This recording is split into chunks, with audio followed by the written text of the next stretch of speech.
Well, folks, welcome to Finon TV live here. This is Coach Greb. I'm very happy to be here tonight.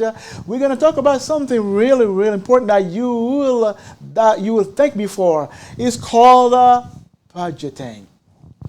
Now, I teach a course called Basic Right, and in the Basic Right, the first course is budgeting. Why is budgeting so important?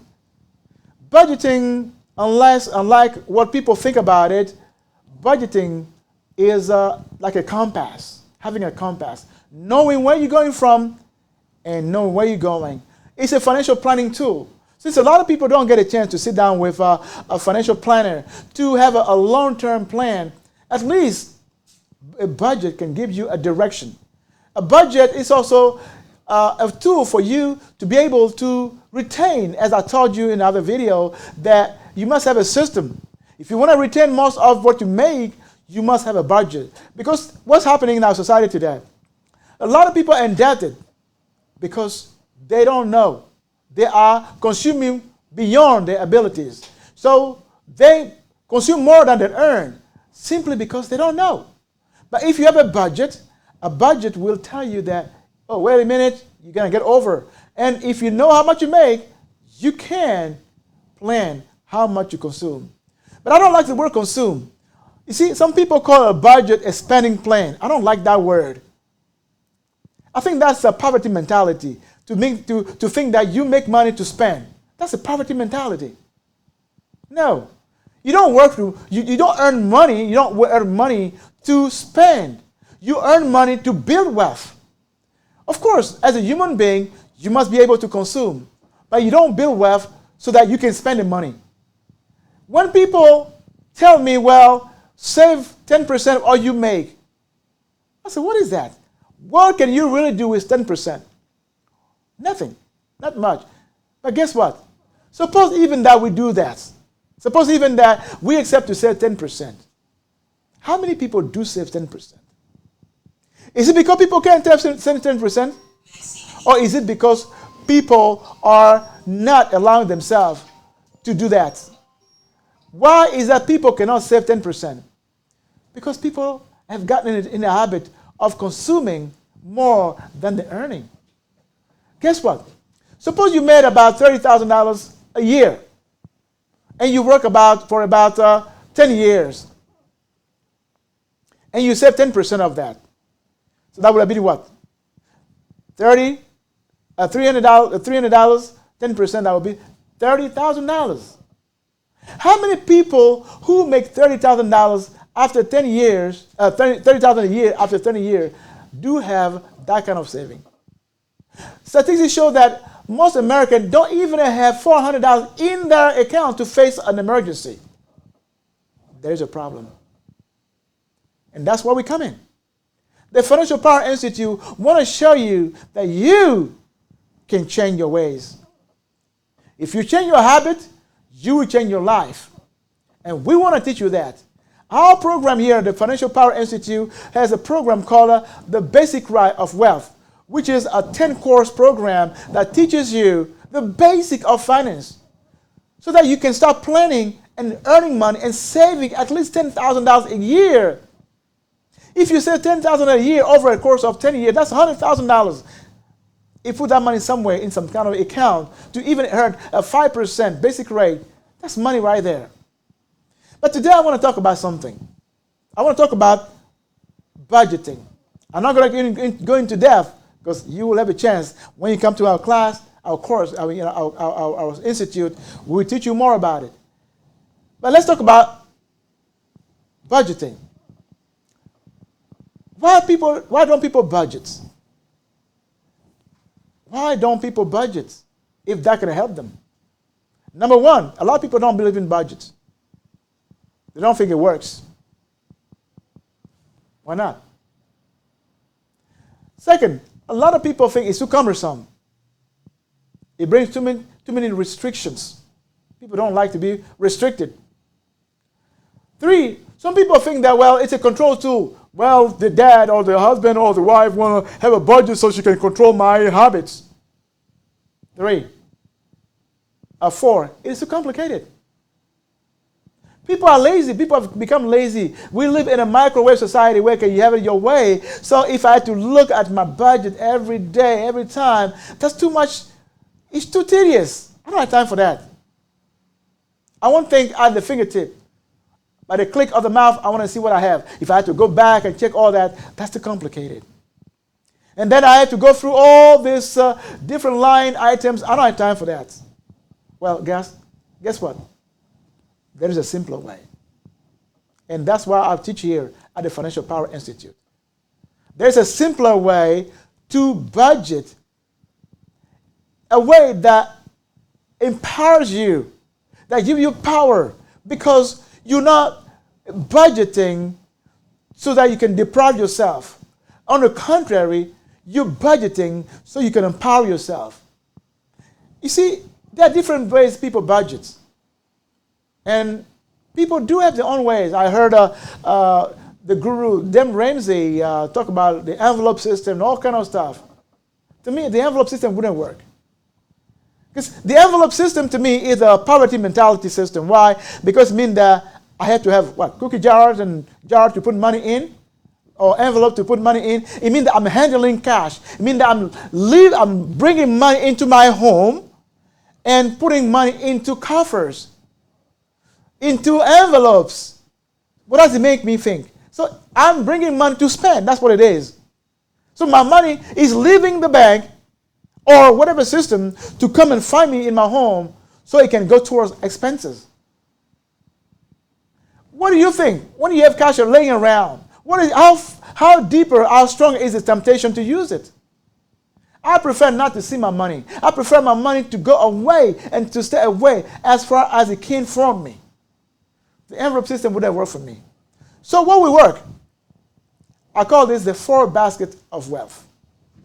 4 basket of wealth. I've seen several people devise several strategies. I looked at them in my research for my book, and I've seen some do work, some don't work. But let me tell you the one that will work for you. It's called the 4 basket of wealth. The 4 baskets of wealth. The first basket is called the basket of obligation. Why do I start with obligation? Because when you are obligated to do something, it's something you must do. If you don't do, then there's a consequence. The first basket that I call the basket of obligation is made up of 2 obligations. The number 1 obligation is called the spiritual obligation. Because you want to give to he who waters your garden. And if you are a Christian or you are somebody who understands the principle of giving, you must make that a priority. Giving so that whatever you are left with can be empowered to grow and do more. As a Christian, we're supposed to give 10%. Other religions give different amounts. And you don't have to be a religious person to give. Other people give out of humanism. I'm sorry. You give because you must give. Some people give upwards of 10%, others 3%. Statistics show that about Christians give up 3.5% of their income into charity. But to me, you must give. And I consider that basket of obligation based on the person, based on your religious background, should be between 5 and 10%. 5 and 10%. I will go for the higher end. So I would say 10%, meaning that in that basket, you have your giving and your obligation, meaning what do you owe to other people. If you owe credit card, you should not pay more than 5% of your income into credit card. You steal it from yourself. But then again, what I'm showing you will give you a chance to take off the credit card and you will no longer have to pay for any credit card. But basically, you should not pay more than 5%. Wealthy people don't hold more than 5% in credit card balance. So shouldn't you? Number 2, you need to think about what I call the wealth basket. You see, people say pay yourself first. Yes. You must consider your wealth basket as an expense, an obligation. It should be your first and foremost obligation. If you don't have any debt, and after paying God, that should be your first basket. People say save 10%, meaning that spend your money, and when you're left with nothing, well, go and save. Guess what today? People save less than 8% of what they earn. But I tell you, you should not save less than 25% of your income. Guess what? Minimum 25%. 25% for what? 25%, meaning that 10% goes to your retirement and 15% goes to your investment account. But my better thing is, if you're me and you know that you have to have what? An emergency account, I push that to 5%, to 30%, meaning you should have at least 5% of your income going towards your emergency fund. So you're going to have the wealth basket that is made of what? Your investment plus your security. Guess what? If you don't have a security, you are going to go out, go into debt. If you do not have any more debt, I want you to get that money and put it into your wealth basket to make your wealth basket grow to 35% of your income. But based on your age, based on your income, based on your goal, I could go as far as 40% in my wealth basket. That is the future. That's where I'm going. Number 3, guess what? You have to live. So you need to feed yourself. You have family, maybe not, but you have to live. You have to have a place. You have a mortgage, well, not a mortgage. You have a rent. You have a car notes. All that go into your living basket. Your living basket should be no more than 50% of your earning. So basically, you pay 50% of your earning into that and leave it to that. Now, the 4th basket is your nurturing basket. I don't want to call it wants. I call it nurturing. What does it mean, nurturing? You need to have fun. You need that. You nurture yourself. Because you're someone, you need to nurture yourself spiritually, physically, and emotionally. So you need to go out and have fun. You need to nurture yourself through knowledge. So you probably want to use part of that money to put into education, to empower yourself. That's what you're nurturing. You're nurturing yourself to grow in value. So your nurturing basket should be at least 5%. Or based on your situation, should be at least it should be 10%. But based on your situation, it could be 5%. So as low as 5% or as high as 10%. Why is it important to have your wealth, your nurturing basket and have limitation on it? If you don't have a limitation on your nurturing basket, you will spend more in pleasure than you spend in a wealth building. Folks, this is simple. Now, what is the incentive? The incentive here is that I know that I have that power. I'm empowered by building my wealth. And I know that I'm making $1,000. And every month, I'm putting, what?